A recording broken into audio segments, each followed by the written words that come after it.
او یو څه کوم دا دی هغو خلکو څه مؤمنین صادقین وو او د هغه نه پوت یو حضور اکرم صلی الله علیه وسلم سره تاګ نه پوت یو مؤمنین وو مخلصین وو خو د سستۍ په واجب پوت نو اوس دغه منافقین څه کوم دي که نه الله رب العزت دغو ته خطاب کوي چې تاسو خپل اعمال جاري ساتئ الله رب العزت به د تاسو عملونه وکړي آینده دپاره او مؤمنینو ته به د تاسو کردار جواد شي مطلب دا شی شو څه کني مؤمنینو منافقین وخت کې بانی سانی وکړي حضور صلی الله علیه وسلم ته دا وزرمه دا وزرمه نو الله رب العزت اوس ته فرمایي چې تاسو چل نه چې ګوره د تاسو عملونو دار و مدار اوس مخکې راتلونکي ژوند موجود ده چنانچه دا یوه عام ضابطه الله رب العزت په دې آیات کې ښیي ده چې ګوره یو سړی ده هغه نه یوه غلطي سرزد شي او اوس هغه دا دعوا کوي چې یاره زه په دغې غلطۍ باندې خیمون یم زه مې دوباره نه کوم لکه څنګه د منافقینو پیغمبر اسلام ته دا ویلو چې موږ بیا نه کوو بس دا پرې وشوله نو الله رب العزت دې ځای کې دا یوه ضابطه ښیي چې ګوره چې ته کله دا دعوا لري چې یاره دا کول مونه په غلطۍ کې شوه ده نو دې ثبوت به ته پیش کوې او هغه ثبوت به ته په دې شکل پیش کوې چې د تو آینده اعمال به د دغې خبرې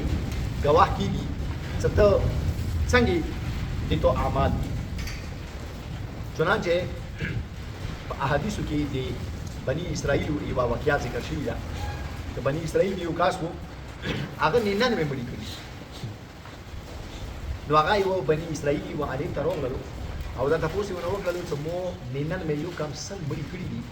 آیا د مو د الله رب العزت مو وخت چې طریقه شته چې مو توبه قبول شي نو هغه اسرائیلی عالم ته ویل چې په بنده یو کم سل مړي د کړي دي او هغه نه باوجود یا خو ته دا غواړي چې مو خدای وبخښي ډېر بخښه نو هغه ورته ویلي دي چې خان بیا یو کم سل بیا خو سل صحیح دوه یاره ته مړ کړه واپس هغه نه بعد راغله بل علم هغه ته ویلي دي چې یاره مو خو داسې کور کړی ده مو خو سل مړي کړي دي مو توبه به قبوله شي توبه به قبوله شي نو هغه ورته ویل چې داسې چال دا چې بلکل د تو توبه قبلي خو داسې چال وکړه چې ته به هغه شهر دی ګټي دې ځای نه به ته لوړ شي فلاني شهر ته فرض کړه ریوانډ ته به لوړ شي ځای ورته وښیه هغه ځای ته به لوړ شي بس یې تو توبه نه قبلوي بس دې ته چې کوم دا که نه خپل ضروري اسباب یې راخسته ده روان شوه ده هغه شهر طرف ته مزالې کولو قدرت داسې شون ده چې یوه حده پورې رسېدله ده نو مړ شوه ده چې مړ شوه ده اوس فرشتې راغلي دي د چې کومې فرشتې جهنم ته ارواح وړي هغه راغلي دي چې کومې جنت ته وړي هغه راغلي دي جنت والا ویلو چې دا جنت ته وړو ویلې چې توبه یې وباسلي وه جهنم والا ویلو چې نه دا خو چې کوم دا که نه یا خو توبه خو به هغه شهر ته رسېدله هغه نه و که خیر خپل ماتو کې لنجا شوه الله رب العزت ته دا فیصله وکړه دا نوب دی چې کوم طرف ته ضرورت نږدې وي د کوم شهر نه روان شوه ده که دې طرف ته ضرورت نږدې وي بیا جهنم به رایوسي که دا کوم شهر ته روان ده فرض کړه ریوانډ طرف ته روان ده که د ریوانډ طرف ته ضرورت نږدې وي جنت والا یوسف نو څه کله یې نوب کړلو نو دغه یې هغه طرف ته زیات کړو ریوانډ طرف ته یوه الویشت ته زیات کړو ځینې روایتونو کې راغلي دي چې نږدې دغه ابل شهر طرف ته و د ګنو والا شهر طرف ته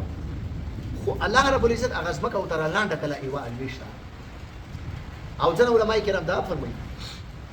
اصلي کې دوه کله مړ کېدو نو دا مړ کېدلې ټایم کې دو وښوېدلو لږ ایفرټ کوشش یې نور راوکړلو یوه الویشته یې فار کې وکړه د دې هغه سره ته دو لږ وښوېده نو هغه سړی پوره جنت ته لاړه فرشتو ته الله رب العزت وفرمایل هغه طرف ته زیات نږدې ده اوس دې ځای کې ګوره دې واقعې کې چې شی دي علمای کرام دا فرمایي چې ګوره دې واقعې کې خبره دا ده چې دغه سړي چې کوم دا د آینده دپاره د پخه عزم اراده پخه وکړله چې زه به آینده دا ګناه نه کوم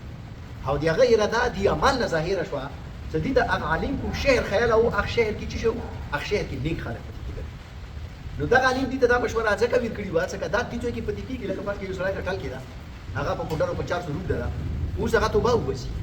یو عالم ته مشوره وکړي چې ته نه لوړ شوی وه کس ته لوړ شوی چې دا څلور میاشتې کول ولګوه نو اوس دوه کوم دا کنه دي ځای کې هغه عالم دا محسوسوي چې دا ټل کې پاتې کېږي دې ته توبه یې وباسله توبه الله قبوله کړه خو که ته دا ټل کې پاتې کېږي دوه بیا په 400 کوډرو ویلې چې دې ځای کې ماحول دا شي لہذا دې ته هغه سجشه ورکوي چې ته یو صفا سوتره معامله ځکه اوس دې کې الله رب العزت فرمایي چې تاسو عملونه کوئ فسير الله عملكم ورسوله الله تاسو باندې واچ لګولا تاسو باندې الله رب العزت نذیر چولا دا قسمو چلو دا به کوم بنا وکړه اوس تاسو یې چې دا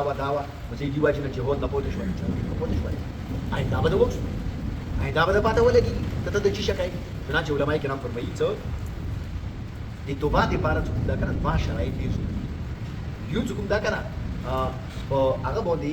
په تیر شوي اعمال باندې ندامت او راتلون کې زمانه کې د تو عزم او بقای رضا دي کو دی غلطه نه کوي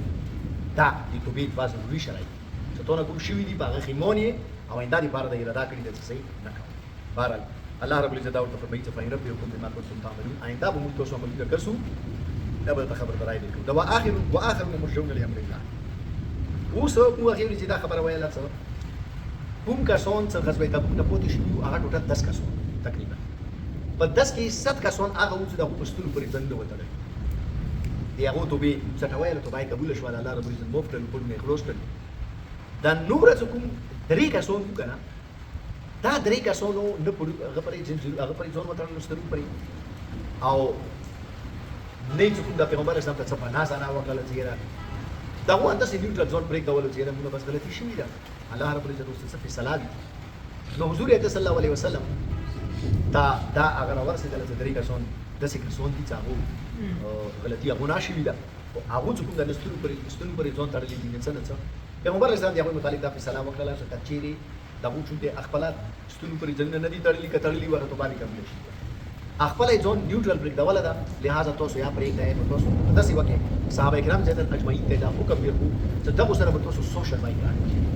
یعنی دغه سره به مکمل مقاطعه نه به دغه سره چوک لګيږي نه به دغه سره چوک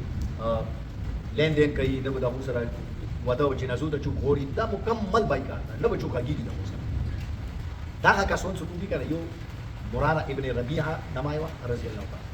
يو كعب ابن مالك رضي الله تعالى عنه يو هلال ابن أمية رضي الله تعالى دري خب مخلص صحابة كرام وبس دا غلطي ونشيد وا يو دا هو حكمت تفصيلي كي سادة أغا مخي آياتون كي راونا دا إن شاء الله غاني رو دا كي سادة بينه واحدة